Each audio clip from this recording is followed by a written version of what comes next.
Jos etsit asuntoa Salosta, voit hakea vuokra-asuntoa Salon Vuokratalot Oyltä. Asuntohakemuksen voi jättää netissä tai voit myöskin hakea lomakkeen sieltä heidän toimistoltaan ja palauttaa sen sinne. Hakemukseen tarvitset nimesi, henkilötunnuksesi ja tiedot sinun tuloistasi. Voit myös vuokrata asuntoja yksityiseltä omistajalta tai sitten ostaa tietenkin ihan oman asunnon. Vuokra-asuntoja täällä Salossa on eri kokoisia. On ihan yksiöistä isokokoisiin perheasuntoihin. Ja niitä löytyy täältä ympäri Saloa.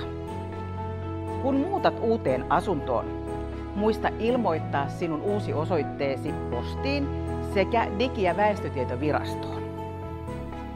Ja mikä on muuten tosi tärkeää, kun sä muutat sinne omaan uuteen kotiin, niin muista lukea huolella taloyhtiön säännöt ja myöskin, mikä on tärkeää, ne lajittelu, miten lajitellaan roskat.